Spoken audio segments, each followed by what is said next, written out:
My channel teaching with fun. तर friends, आजच्या व्हिडिओमध्ये आपल्याला बघायचे आहे कन्फ्युजिंग वर्ड। पण कन्फ्युजिंग म्हटल्याबरोबर तुम्ही कन्फ्युजन मात्र होऊ नका, कारण वर्ड काही असे असतात की ते आपल्याला थोडंसं गोंधळ करतात डोक्यामध्ये। मग त्याला काय होतं की आपल्याला लवकर समजत नाही की नेमकं कोणता अर्थ म्हणायचा आणि त्याचा अर्थ आपल्याला काय होतो हे लवकर थोडंसं गोंधळ होतो, म्हणून आपण स्पष्टपणे आणि अचूकपणे सांगू शकत नाही। त्यासाठी काय करायचं आज आपल्याला व्हिडिओमध्ये बघायचे की कन्फ्युजन वर्ड कसे असतात आणि ते कसे कन्फ्यूज करतात।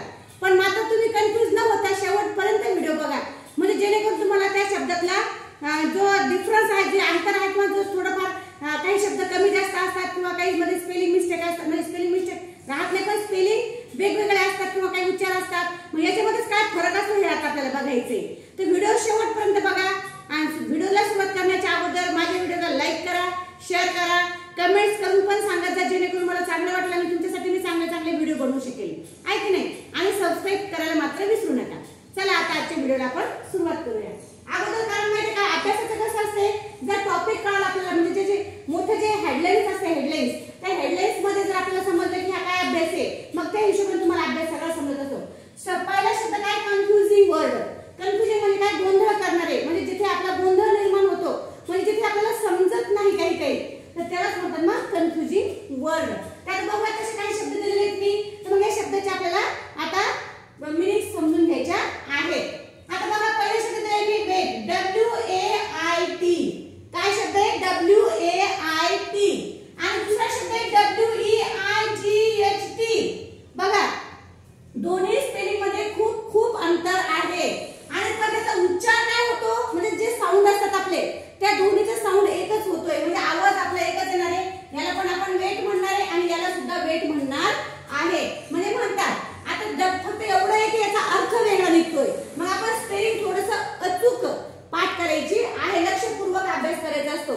लक्षपूर्वक काळजीपूर्वक जर अभ्यास केला तर कोणतीही गोष्ट आपल्याला अवघड वाटत नाही। मग आता WAIT वेट, वेट म्हणजे काय, वाट पाहणे। जेव्हा आपण कुणाची, आपल्या मित्राची, मैत्रिणीची वगैरे वाट बघत असतो, मग त्याला काय म्हणतात, WAIT वेट म्हणजे वाट पाहणे। आणि दुसरा शब्द WEIGHT वेट म्हणजे काय, ओला। ओला म्हणजे काय, भिजलेला। आणि सध्या पावसाळ्याचे दिवस चालू आहे, मग आपण थोडंफार बाहेर भिजले होती, मग त्याला काय म्हणतात आपण, वेट म्हणजे आम्ही थोडंसं भिजलेलो आहे की नाही, भिजलेल्या शब्दाला म्हणतात ओला शब्द असं वापरतात। त्यानंतर दुसरा शब्द बघा स्टील।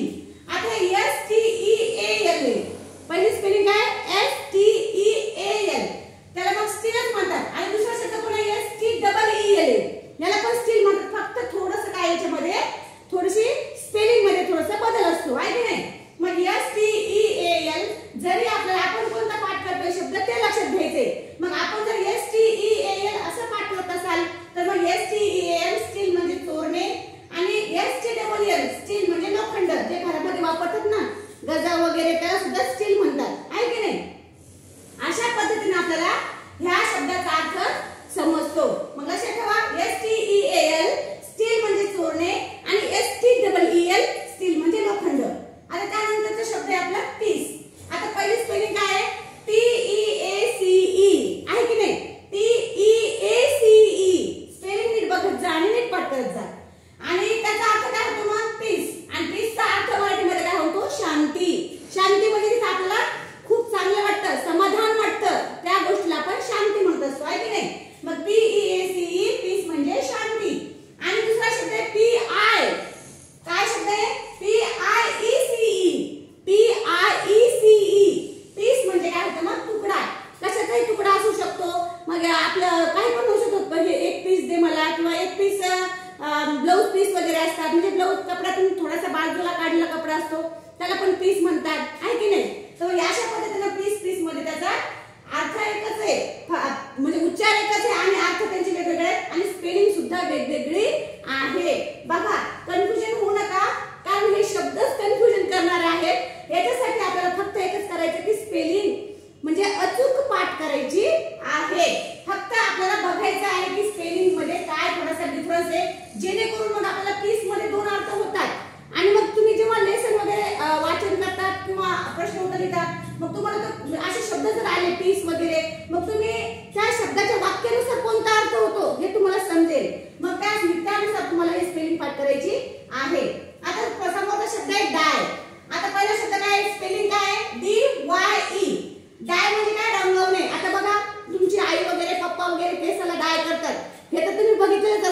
जर्नी. मग याचा अर्थ काय होतो डाय. डाय म्हणजे काय रंगवणे, म्हणजे केसांना वगैरे रंगवणे किंवा कुठेही काय डाय करायचं ते करतात. त्यानंतर दुसरा शब्द आहे डाय पुन्हा.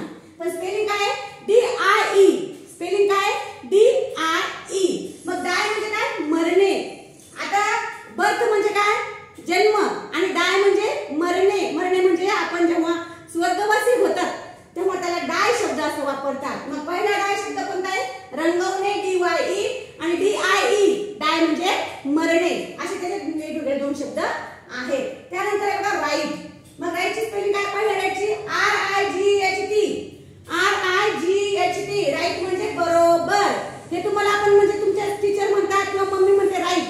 माझा आन्सर बरोबर आहे का लगेच मम्मी म्हणते राईट. मग हे काय होतं राईट म्हणजे एकदम बरोबर आहे. आणि दुसरा शब्द काय राईट RIGHT. आता दोन्हीची स्पेलिंग सेम येते बघा इथे आहे की नाही. मग याचा अर्थ काय होतो की याचे अर्थ वेगवेगळे आहेत. उच्चार तोच आहे, स्पेलिंग तीच आहे, फक्त याचा अर्थ वेगवेगळा होतोय. आता याचे RIGHT राईट म्हणजे बरोबर आणि RIGHT राईट म्हणजे उजवा.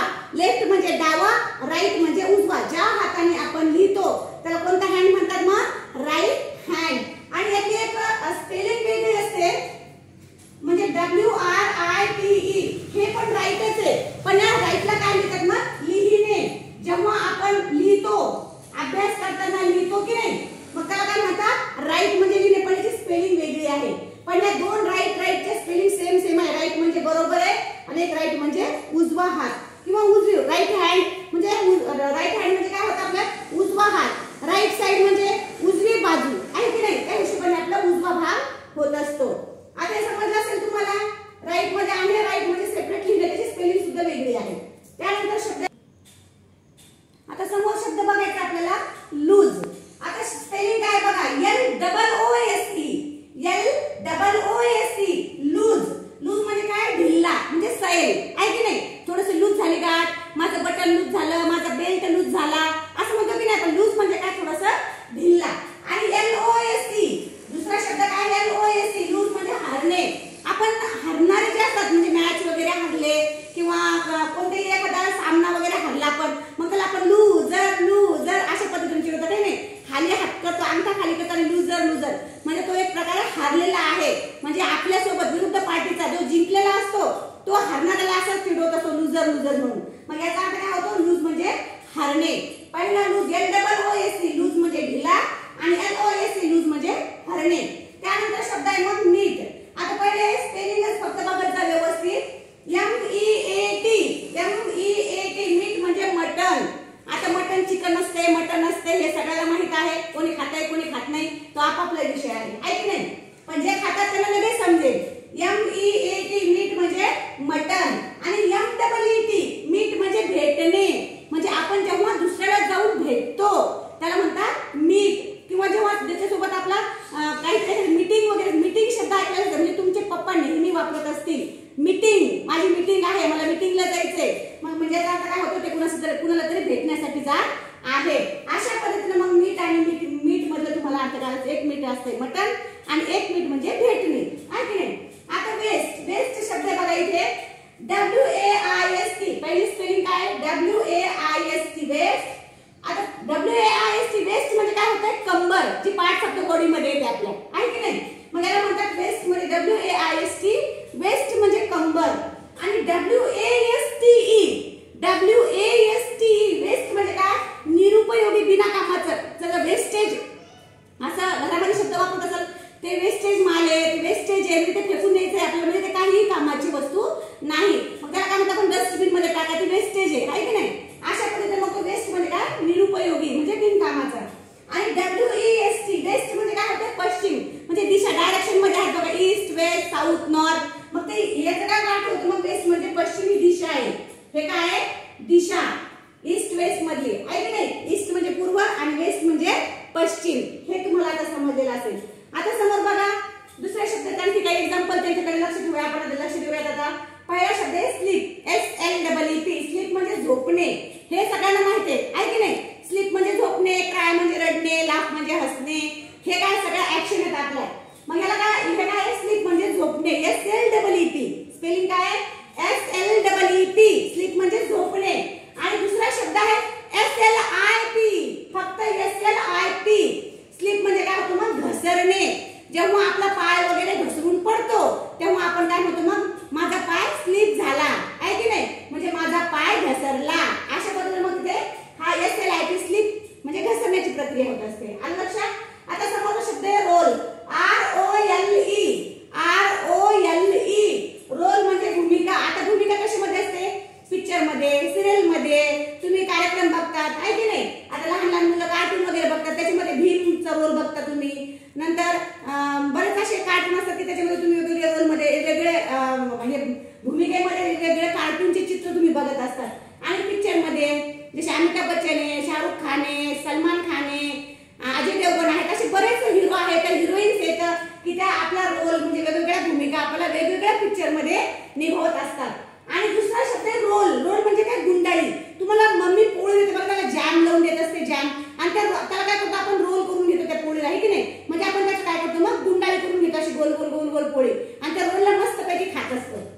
मग त्याची स्पेलिंग काय मग ROLL. रोल म्हणजे काय, अशी गुंडाळी करणे आहे की नाही. पहिला ROL रोल म्हणजे भूमिका, आणि ROLL रोल म्हणजे गुंडाळी करणे. त्यानंतर बघा शब्द हॅवन, HAVEN. हॅवन म्हणजे सुरक्षित जागा किंवा स्थळ आहे की नाही. हॅवन म्हणजे सुरक्षित जागा. आणि हे दुसरं हॅवन HEAVEN. हॅवन म्हणजे स्वर्ग आहे की नाही. हेल म्हणजे नरक, आणि हेवन म्हणजे स्वर्ग. स्वर्ग तर कुणी बघितलं नाहीये पण आपण शब्द ऐकलेला आहे की नाही.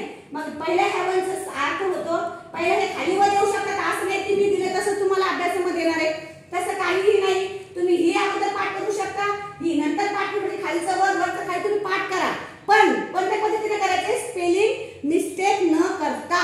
स्पेलिंग लक्षात ठेवा आणि त्याचा मराठीतला अर्थ लक्षात ठेवा. त्या जो उच्चार होते त्याच्याकडे लक्ष देऊ नका, दोन्हीचा उच्चार एकच होत आहे, त्यासाठी फक्त आपल्याला स्पेलिंग कडेच बघायचं आहे. मग आता हे झालं हॅवन म्हणजे सुरक्षित जागा, दुसरा हॅवन म्हणजे स्वर्ग. त्यानंतर शब्द सी म्हणजे समुद्र, हे पण सगळ्यांना माहित होतं. आणि सी म्हणजे पाहणे आहे की नाही. फक्त स्पेलिंग पहिल्या सी ची स्पेलिंग आहे SEE. सी म्हणजे पाहणे होईल. आणि SEA सी म्हणजे समुद्र होत असतो. त्यानंतर बघा ग्रेट. आता GREAT स्पेलिंग व्यवस्थित पाठ करा. GREAT ग्रेट म्हणजे महान, मोठा, थोर अशा त्याचा अर्थ होतो. म्हणजे आता ग्रेट कोण होऊन गेले आपले लीडर्स, म्हणजे जे नेते होते आपले, जसे की पंडित जवाहरलाल नेहरू, महात्मा गांधीजी, इंदिरा गांधीजी, त्यानंतर अटल बिहारी वाजपेयीजी, त्यानंतर आपले भगतसिंगजी, असे देशासाठी खूप काही त्यांनी चांगले केलेलं आहे. मग त्या थोर नेत्यांनाच आपण काय म्हणत असतो मग महान व्यक्ती आहे की नाही. मग याला शब्द कोणता वापरलाय, GREAT स्पेलिंग कोणती, त्यासाठी GREAT ग्रेट म्हणजे महान. आणि आता स्पेलिंग दुसरी आहे बघा, GRATE. आता ग्रेट म्हणजे काय, किसणे. किचन मध्ये मम्मी खोबरा किसते, भाजी किसते, गोबी किसते सगळ्याला माहितीये. मग त्याला काय म्हणतात मग ग्रेट आहे की नाही. जे किसतात ना वस्तू कोणतीही, मग त्याला ग्रेट करणे म्हणतात. आणि त्यानंतर शब्द आहे बघा नेल, दोन्हीकडे NAIL. दोन्हीचीही स्पेलिंग एकच आहे, उच्चार एकच आहे, पण एका नेलचा अर्थ काय होतो, नख, जे आपल्या पाठ मध्ये आपल्या फिंगरला असतात आणि टोजला असतात, त्याला काय म्हणतात मग नख. आणि तो खिळा असतो, लोखंडी खिळा असतो बघा, कुठे भिंतीला वगैरे अडकवलेला असतो, हँगर मध्ये अडकवलेला असतो, तो खिळा सुद्धा सगळ्यांनी बघितलेला असेल. मग त्याला सुद्धा काय म्हणतात नेल, पण दोन्हीची स्पेलिंग एकच आहे. अशा स्पेलिंग पाठ खूप सोप्या जातात, पण नंतर मग जेव्हा अभ्यासामध्ये ते शब्द येतात, जेव्हा वाक्यामध्ये शब्द येतात तेव्हा थोडंसं कन्फ्युजन होते. मग त्या वाक्याच्या हिशोबानेच त्या शब्दाचा अर्थ आपल्याला समजून घ्यायचा असतो. आता थोडेसे मोठे मुलं असतील त्यांना लगेच वाक्याच्या हिशोबाने ते शब्द समजतात. अशा पद्धतीने आपल्याला हे कन्फ्युजन करणारे वर्ड, हे कन्फ्युजन होऊ देऊ नका, अशा पद्धतीनेच पाठ करायचं आहे. मग आजचा व्हिडिओ मला तुम्हाला 100% आवडलेला असेल तर माझ्या व्हिडिओला लाईक करत जा, शेअर करत जा, कमेंट सुद्धा करून सांगत जा, आणि सगळ्यात महत्त्वाचं म्हणजे सबस्क्राइब लवकरात लवकर करून घेत जा, जेणेकरून तुम्हाला आणखी नवीन व्हिडिओज बघायला भेटतील आणि शिकायला सुद्धा भेटणार आहे. Thank you very much.